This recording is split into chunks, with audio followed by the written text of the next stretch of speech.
tindakan pembebasan jalan napas dan kontrol servikal, yang mana sebelumnya kita harus mempersiapkan alat.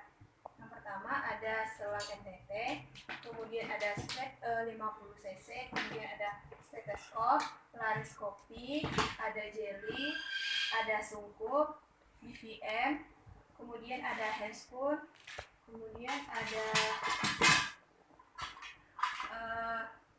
nasofaring, opa, dan di sini ada nasofaring, kemudian ada plester. Nah, sebelum melakukan pastikan kita dan kemudian di sini ada nekolat. Kemudian selanjutnya sebelum kita melakukan tindakan, pastikan kita sudah memakai sarung tangan. Nah, kemudian setelah kita mendapatkan pasien, ya jalan napas pasien yang pertama adalah look. Look itu kita melihat dinding pernapasan pasien. Kemudian listen yaitu kita dengarkan suara pernapasan dari pasien. Kemudian kita feel.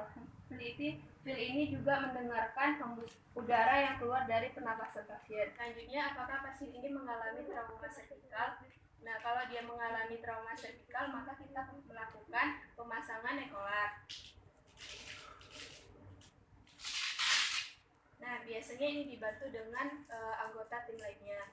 Kita posisikan pasien dalam posisi supinasi atau terlentang. Kemudian kita melakukan pembebasan jalan nafas, yaitu yang pertama ada heptil, Chenlis, dan diastras. Kita melakukan tindakan jaw thrust karena pasien mengalami trauma servikal. Kemudian kita pemasangan OPA, yang mana kita lakukan pengukuran dari ujung bibir sampai ke daun telinga. Selanjutnya kita pasang.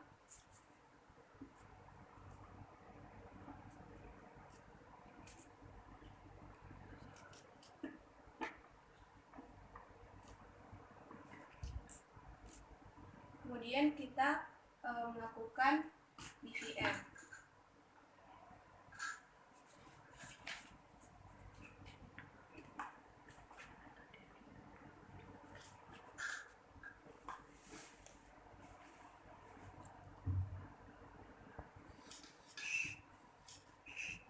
Ini dilakukan selama 2-3 menit, yaitu dengan penanganan cepat.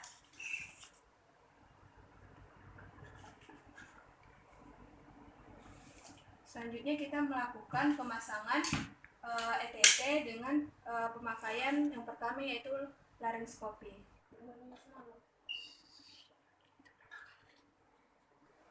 Nah, setelah kita memasangkan ETT, kemudian kita lepas laryngoscopy. Nah, selanjutnya kita untuk mengecek apakah ETT-nya sudah masuk ke trakea. Nah, kemudian kita menggunakan BVM.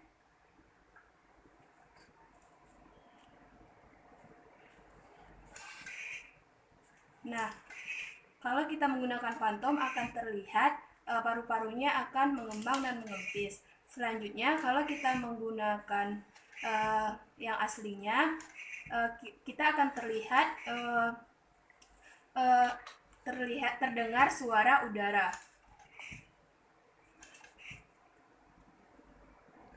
Kemudian kita lepas. Selanjutnya pengisian udara yaitu sebanyak 10-20 cc.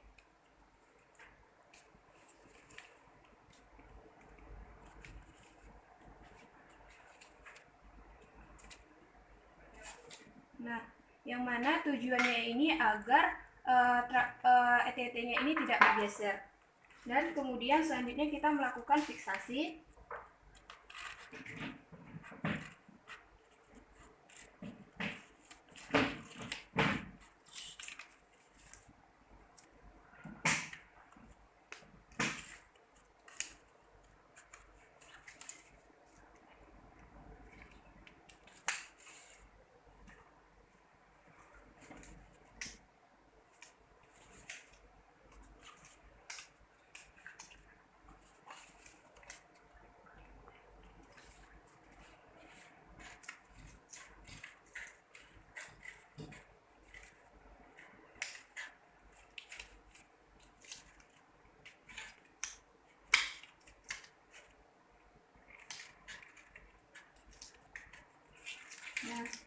relaksasinya kita letakkan ke samping atau ke pinggir.